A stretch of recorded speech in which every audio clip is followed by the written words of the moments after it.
Students, तो कल हमने पढ़ा था टाइप्स ऑफ ट्राइंगल्स कि ट्राइंगल्स कितने टाइप्स के होते हैं according to the sides, on the basis of sides. तो साइड के बेसिस पे हमने कल ट्राइंगल्स को डिस्कस किया था। आज हम उसी के बेस पर कुछ सम्स को यहाँ पर सॉल्व करके देखेंगे। ठीक है, 11.4 एक्सरसाइज है। क्वेश्चन नंबर 1 आपको दिया गया है, classify the triangles according to the sides. अब यहाँ पर आपको एक ट्राइंगल का मेजरमेंट दिया है जिसकी ए बी साइड 3 सेंटीमीटर है, जिसकी बी सी साइड 4 सेंटीमीटर है और सी ए 6 सेंटीमीटर है। अब आपसे पूछा है ये कौन सा ट्राइंगल होगा। तो सबसे पहले हम एक ट्राइंगल ड्रॉ करेंगे, उसके बाद हम अपना इस सम को सॉल्व करने की कोशिश करेंगे।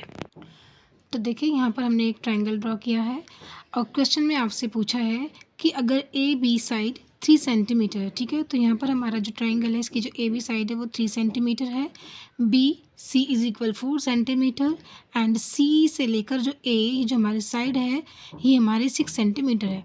और हमने कल डिस्कस किया था कि ऐसा कोई भी ट्राइंगल जिसकी तीनों साइड्स का मेजरमेंट डिफरेंट हो तो वो कौन सा ट्राइंगल होगा, स्केलेन ट्राइंगल। तो आंसर इज स्केलेन ट्राइंगल, ये होगा हमारा स्केलेन ट्राइंगल। अब हम अपना दूसरा सम देखते हैं।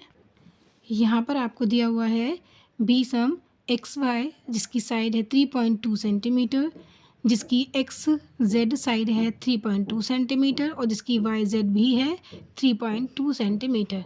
अब हमें ये बताना है कि ये कौन सा ट्राइंगल होगा। तो जैसा कि कल हमने पढ़ा था, जिस ट्राइंगल की तीनों साइड्स का मेजरमेंट, तीनों साइड्स की जो लेंथ है वो अगर इक्वल है तो वो कौन सा ट्राइंगल होगा, इक्विवेलेंट ट्राइंगल। अब हम इसको ड्रॉ करके तब देखेंगे।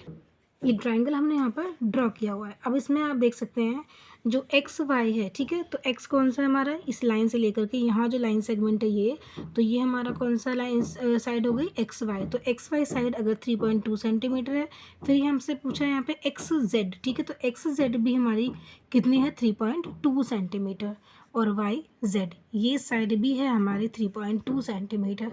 तो जिस ट्राइंगल की 3 साइड्स, तीनों साइड इक्वल हो तो वो कौन सा एंगल ट्राइंगल होगा, इक्विवेलेंट ट्राइंगल। ठीक है, so this is equilateral triangle.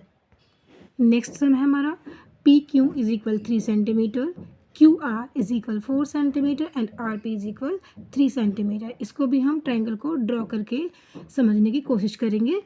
अब जैसे कि आप देख रहे हैं यहाँ पे ट्राइंगल, हमने एक ट्राइंगल यहाँ पर ड्रॉ किया है जिसको हमने नाम दिया है पी क्यू आर। तो यहाँ पर जो बात करें अगर हम पी क्यू साइड की तो वो कितनी सेंटीमीटर है, 3 सेंटीमीटर। फिर अगर हम बात करें यहाँ पे क्यू से लेकर आर जो कि इस ट्रायंगल की एक साइड है, ठीक है, क्यू आर जो साइड है इसकी वो कितनी है, 4 सेंटीमीटर।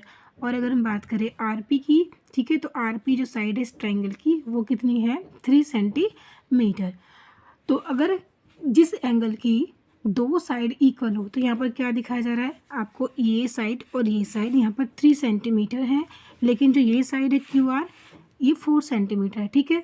तो जिस ट्राइंगल की 2 साइड्स इक्वल हो, इट मीन्स यहाँ पर ये भी 3 है और ये भी 3 है और एक साइड इसकी डिफरेंट हो, ठीक है। तो यहाँ पर ये 4 सेंटीमीटर दी हुई है, तो ऐसे ट्राइंगल को हम बोलेंगे आइसोसेलेस ट्राइंगल।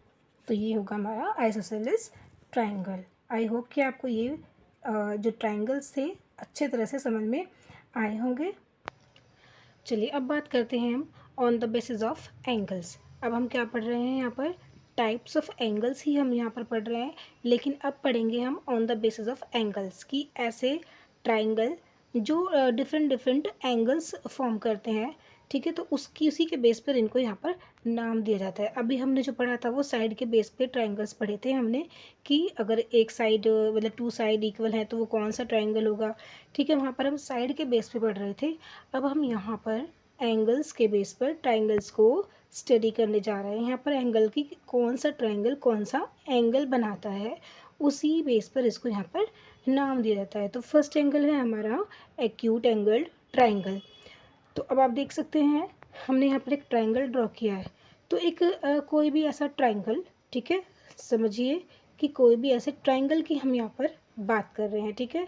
तो ऐसा कोई भी ट्राइंगल जो तीनों तरफ से एक्यूट एंगल फॉर्म कर रहा हो, एक्यूट एंगल बना रहा हो, तो वो होगा एक्यूट एंगल ट्राइंगल। अब आप यहाँ पर देख सकते हैं इस ट्राइंगल में अगर हम इस एंगल की बात करें यहाँ से लेकर और यहाँ तक, तो ये हमारा क्या कौन सा एंगल बन रहा है, एक्यूट एंगल। और एक्यूट एंगल आपको पता ही है लेस देन 90 डिग्री कि जो भी एंगल 90 डिग्री से कम का होता है उसे हम क्या बोलेंगे, एक्यूट एंगल।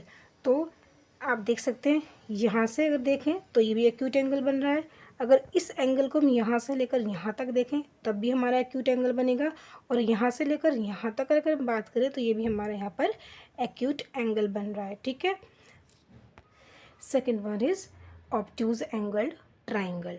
अब बात करेंगे हम यहाँ पर ऑब्ट्यूज एंगल्ड ट्राइंगल की। ऐसा कोई भी ट्राइंगल जो एक ऑब्ट्यूज एंगल बनाता हो, ठीक है। अभी हमने जो एक्यूट एंगल ट्राइंगल पढ़ा उसमें हमने देख रहे थे कि उसमें जितने भी एंगल होंगे वो एक्यूट एंगल बनाएगा, लेकिन ऑब्ट्यूज एंगल में अगर ऐसा कोई भी ट्राइंगल जो एक ऑब्ट्यूज एंगल बना रहा है, ठीक है, यहाँ पर आप देख सकते हैं कि एक हमारा ऑब्ट्यूज एंगल फॉर्म हो रहा है। कैसे, यहाँ से लेकर और यहाँ तक अगर आप देखेंगे तो ये जो एंगल आपको नज़र आ रहा है ये कौन सा है, ऑब्ट्यूज एंगल, ठीक है। और जो एंगल 90 डिग्री से ज़्यादा के होते हैं, ठीक है, an angle which is more than 90 degree is called obtuse angle. तो जो भी 90 डिग्री से ज़्यादा का एंगल होगा वो कौन सा एंगल होगा, ऑब्ट्यूज एंगल होता है। तो ये जो ट्राइंगल है ये हमारा 90 डिग्री से ज़्यादा का एंगल बना रहा है। यहाँ से यहाँ पर ये जो एंगल आपको नज़र आ रहा है तो ये कौन सा एंगल बना रहा है, ऑब्ट्यूज एंगल। तो इसी बेस पर इस ट्राइंगल को नाम दिया गया है obtuse angled triangle. Third one is right angled triangle.